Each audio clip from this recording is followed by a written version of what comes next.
to forming the xiao long bao does take a lot of skill. It does look very simple, but when you break it down to part by part, it actually takes a lot of effort and skill to master it, and which is I'm very excited to be able to learn. Dirty Linen's summer series rolls on with a very exciting guest. Today we're hearing from Frank Pham, otherwise known as Culinary Frank on YouTube, where his ASMR cooking videos have hundreds of thousands of fans. And Frank, I have to say, I actually think I understood ASMR properly for the first time through watching you chop and stir and slide pans around. I really love your cooking videos and your whole aesthetic and vibe, and your food also looks so delicious. Welcome to Dirty Linen. Thank you so much. Thank you for having me today. It's a real pleasure to have you on the show. We've been talking to lots of interesting people about some of their favourite meals, and I am super curious to know what you've got for us. Yes. So one of my first kind of Melbourne impression was when I first traveled here was probably 3 years ago. Before I was living in Queensland. So I traveled to Melbourne for traveling and to meet up with friends. So on the day I arrived to Melbourne, I was kind of lost. And I was very hungry as well. I was looking for a ramen shop, but somehow my Google doesn't really work. So I couldn't locate it. And it took me and my wife probably like half an hour just walking back and forth on the street. And we have no idea where we were. And at the point when I actually able to find the restaurant, and it was actually closed. So we was like, oh my God, we were so hungry. What should we eat now? And without knowing, we actually walking down to Little Book Street, the China town. And we passed by Shanghai Street. And it's actually really caught my eye of the window that where all the dumpling chef was standing and making all the dumpling freshly, and it looked so very interested. And then I feel like this could be a good place, and it's looked quite crowded as well. So we decided to come in, and we couldn't be more happier with our decision, because the food was really amazing. I still can remember we had like a xiao long bao with crab and meat filling. The skin of the xiao long bao was very thin, and it's not too thick as well. And the broth coming out was very clear and very flavorful. We also had some prawn dumpling, prawn wonton with a peanut butter sauce, which was very interesting for me because I never taste something like that, like a little bit spicy, prawny, and then like the peanut butter really bring everything together. And the last thing we had was the Shanghai noodles, as I can remember. It was the stir-fried noodle, but was made really well. Like with Chinese food, I was looking for, especially the stir-fry, stir-fried noodles or fried rice. I always looking for this in the kitchen. We call it wok hei, which is like a prep of the wok when you cook the food on high flame, and it's caught on the smoky flavor, which is very important. And the noodles got it, and which I make me very, very happy about it. And from then we keep every once in a while we keep coming back to Shanghai Street to enjoy the same meal. Wow, I love it. I'm so happy that the ramen place was closed.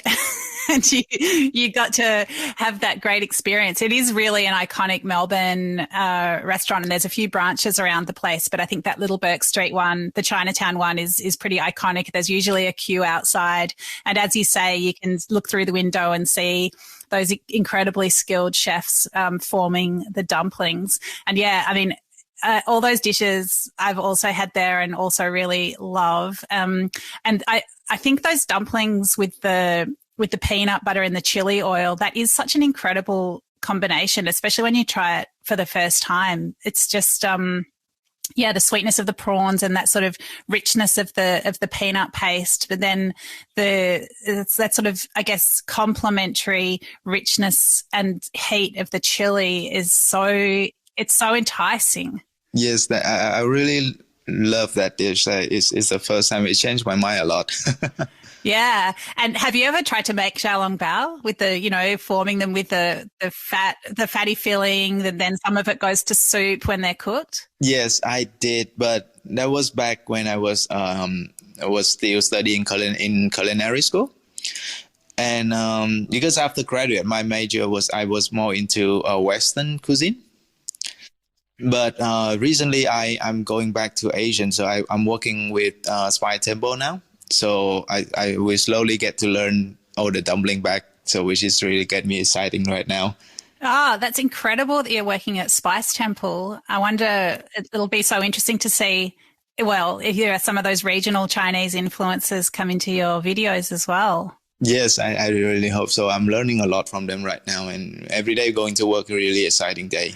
I think the ASMR of Xiaolong Bao could be very cool too. Yes, that is something that I really want to master as well. Because it's take a lot of technique to do that. Like the skin have to be on the right consistency. Like it should be thin but not too thin, and then your broth, like you have to make it very quick because the heat from your hand could start melting the gelatin, the broth cube that they put in the meat. So you have to be very quick. If not, the heat from your hand will start melting it, and it's just ruin the whole texture thing. So it actually take a lot of, and also the fleeting as well when to forming the xiaolong bao does take a lot of skill. It does look very simple, but when you break it down to part by part, it actually take a lot of effort and skill to master it, and which is I'm very excited to be able to learn. Yeah, that's amazing. Well, I've tried to make them, and let's just say you just don't want to see the results. They still taste good, but yeah, Yes. not very elegant. Okay, Frank, amazing first fave. What else have you got for me? My second one was actually something I recently created on the channel. Was the sort of ramen inspired. I'm a big noodles and ramen fan, and I also got a lot of requested on a ramen recipes. So, but to do a very traditional ramen recipes is take a lot of effort and a lot of hours, which is not very approachable to a lot of my viewers. So I have to come up with a much more simpler and like without sacrifice the flavor. So this was kind of an accident. Um, so I was making a prawn oil from my previous videos, and I have a lot of these like prawn head and prawn shell scrap from the oil, and which is I think there's still a lot of flavor in them. And I just happened to got some chicken bone in my fridge, so I was thinking, oh, maybe I should make a broth from out of this. So I start like cooking up my chicken bone, and then add in the prawn heads and shell, and then add the stock, and then start bring everything to the boil. And as I tasted, there's actually a lot of umami going to it, and I was very surprised. And as the broth boiling, it start to get a little bit milky as well. And then I got kind of like a hint from my viewer. One of my viewers, she was living in Japan. She said there's a soy milk in Japan that which go really well with the broth. So I actually got one of them from our local Asian market, and I kind of tasting and test and then put it in and try to see how it's work. And it actually came out very, very good. And I was very surprised with like how good the soy milk actually bring the broth together. Like the broth itself is good, but then it's kind of missing that richness, right? And that creaminess that you usually see from a like a tonkotsu ramen broth. So this is kind of like a cheat way, but it's actually a really good cheat way that I thought. And so, We all need those good cheats. yeah, and it's reduced the amount of cooking time significantly. It tastes different because tonkotsu usually make from pork, but then with the chicken and the prawn, it's actually make a very lighter broth. But then by adding the soy milk in, it's actually bring out a lot of richness, a lot of milky texture to the broth, and like a body to it, which is really good. And so I just create a recipe based on that and make like to make the chicken flavor even more stronger. I make a chicken roll up, to go with it. So make it like instead of like a pork char siu, I just make like with a chicken and then some soft boiled egg, and it was really good.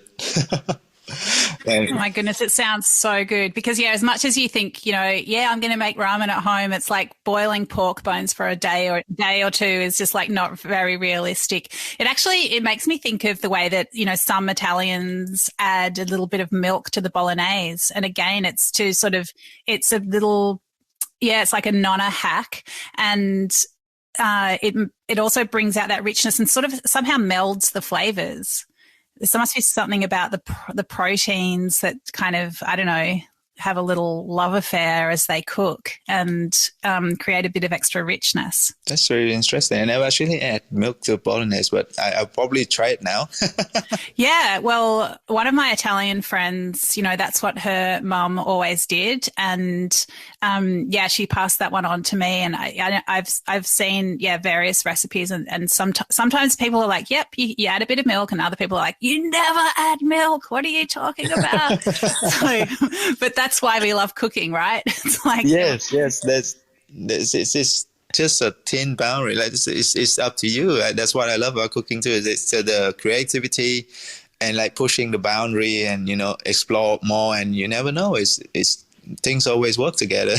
Yeah, it's really interesting and also so fascinating to find those cross-cultural kind of connections with food. Yes. All right, Frank, what's number 3? Number 3 was probably last year Christmas. It was my first Christmas in Melbourne, and we were lucky that we was not in lockdown. And it was such a memorable time because during lockdown it was really like apart from your family, apart from your friends, and most of my family live in Sydney, so to be able to try for them to travel to Melbourne at that time was quite impossible, but we were able to meet up with some friends. So it was my first time to decorate a Christmas tree as well. And then my wife, she wrapped up all the presents, and then we invited some friends, close friends over, and we start exchanging gifts and cook up like just a simple meal. It's my first time making a beef Wellington. Oh wow! Yeah, it was really excited to do. Like it was with a lot. I know it's like a lot of ingredients, a lot of things to do, and then I have to watch Gordon Ramsay how he do it, and I start to mimic him. But everything turns out was pretty fine. It was good, and I didn't overcook the beef, which is really good. But I got impatient. Because I don't know, like, should I cut it now? Like, should I let it more? Yeah, let it rest a little bit more. But then I got a little bit impatient at the end, so I cut it. I think a bit too soon, and then the kind of some of the juice started coming out, and it started kind of wet the pastry a little bit. But in the end of the day, it was still very good. So we just have like a beef Wellington with a cheese board and a simple salad and some drinks, and it was really good. Like after a long time being locked down, you're able to be connected again, make you feel a lot of warmth and like, yeah, just feel a lot of emotion during that dinner. Oh, that's so beautiful.